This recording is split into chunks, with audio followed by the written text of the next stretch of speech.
Buenos días. Good morning. Bienvenidos a la clase de español. Welcome to Spanish class. And if you remember, we've been talking in the month of January about imperativos, or another word for that is commands. And you can see here, imperativos, you can see the word imperatives in there. An imperative is something that we must do. And we have been talking about how do we conjugate a verb in the regular tense. We've talked about, how we have our infinitive form.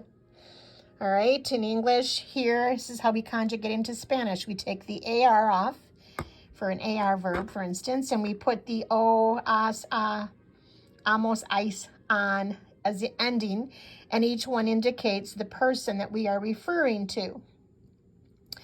But when we create an imperative or a command or an imperativo, I thought this might be a bit easier for you. So the verb comes as an AR verb in these cases, and the hablar is the infinitive form. But if I get rid of the R, I now have habla. Remember, hablar is to speak. I have the verb ayudar. If I take off just the R, I now have ayuda, which is to help. So I go from to speak, to help, to help. Tomar is to take. So I go from tomar, cross off the R, and I have take. I go from to take to take. Llamar, to call. I cross off the R. I now have call. Terminar, to finish. I take off the R. I now have termina. So I can say habla conmigo. When we put with me together in Spanish, it becomes one word. Con is with. Migo is created by putting with me. So migo in itself is not me. When we put the words together, it becomes conmigo. So I say, habla conmigo, speak with me. Ayuda a tu padre. What does that say? Help your father. Toma la silla. Take the chair. Llama a tu madre. Call your mother. Termina el trabajo. Finish the work. And so hopefully by showing you this in this way, instead of saying that this is the third person singular that you're going to be using, we're going to say, take your infinitive form and cross off the R.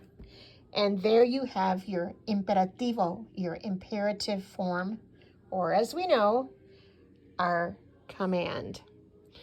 Okay, now when we talk about commands, as I've shown you previously, if I can get this piece of paper up here, sorry about that, we have all kinds of commands.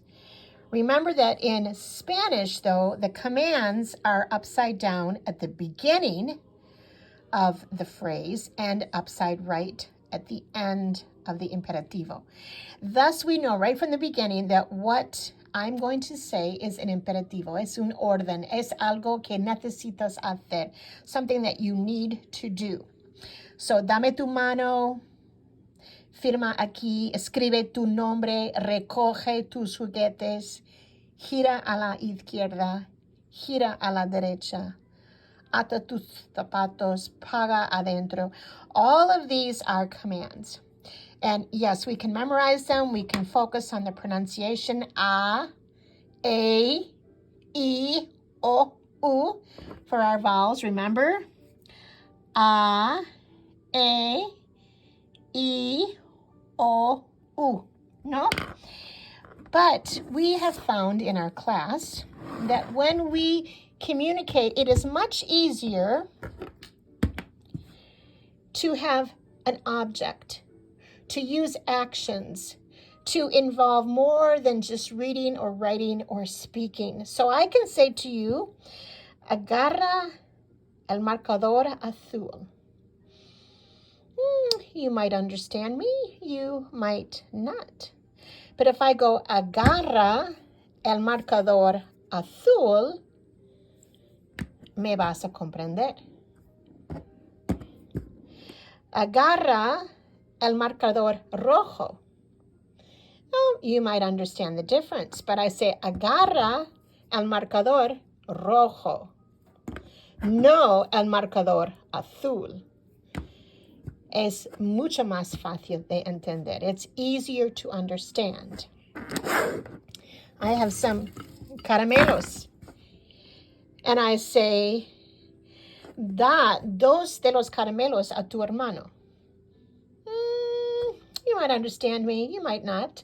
You might get a few words. Hermano, you might recognize as brother. Dos, you might recognize as tú.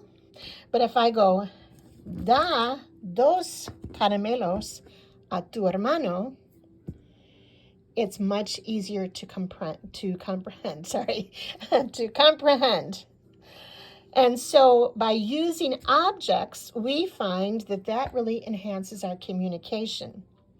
One of the other advantages in coming to class, and I'll remind you, our next class is this coming Saturday, the 3rd of February at 10 a.m. in our locale in Michigan. Part of coming together in class is you learn each other's culture. I have said from the get-go how culture and language are connected. And we find that since we have 9 countries represented in our group currently, everyone has a different word. Well, not everyone, but there are different words for the same thing. So when we come together, we can learn from each other. One of the things that we did, let's see if I can get it here, my paper. All right, here, ponte en la fila, okay? In Spain, we say ponte en cola. But here, ponte en la fila, put or stand in this line, put yourself in this line. So when I said ponte en cola, they were like, ooh, what's cola? That's a tail. Well, a tail is something long, like a line would be, right? But we say ponte en la fila. And so we are finding like differences in words, and that is helpful when we come together in person. So when you are doing your imperatives, your commands, your imperativos, your órdenes, you want to remember, okay, how do I form it? I take off the R, and that which remains is my command. So let's see if we can recognize. Now, some of these are going to be a little bit irregular because we haven't done anything more than the outside of the AR verb, but da comes from dar. So we just have the DA, firmar. Firma comes from firmar. So dar is to give, firmar is to sign. Escribir, we haven't done an ER or an IR verb, but escribe, to write. This is write your name.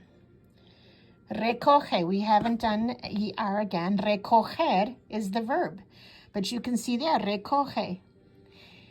The next one, girar, is the verb, infinitive, but he put gira. Atar is to tie, ata. Pagar, to pay, paga. This one's irregular. Poner is the verb, but ponga. Okay, apagar, apaga. Let's find another one. Llamar, llama. Tomar, toma.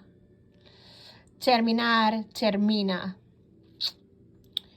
Cuidar, cuida. Terminar, portarse. Okay, so in that conjugation, hopefully you'll find this a little bit easier. So I want you to practice giving a command using the verbs that you know. Maybe you don't know many verbs, all right? Remember we had all this list of verbs here. All right, so maybe you remember amar, ama, love, andar, anda, walk, arregla, fix, ayuda, help, cambia, change, cocina, cook, contesta, answer, corta, cut, estudia, to study, gana. So go through and see how many of these you can, and again, you see another one of my mistakes. I always joke about my secretary making mistakes. Well, that secretary is me. But go through these verbs and just take off the R, and you will have created the imperative form, the command form, and then try to say them in a sentence. Por ejemplo, estudia español, study Spanish. Oh, maybe llamar. Llama a tu hermano. Call your brother. Pinta. This is when I always think of one of our students. Pinta la pared amarilla. Paint the wall yellow. Tomar. Toma el vaso. Take the cup. So I encourage you to just try to conjugate some of these verbs, put them in the imperative form, the imperativo, and add some words to create your own commands, and then encourage yourself to try it with objects. Agarra el marcador azul. Okay? Well, have a great day. Que tengas un buen día, y I hope that we can see you on Saturday. Nos vemos el sábado. Adiós.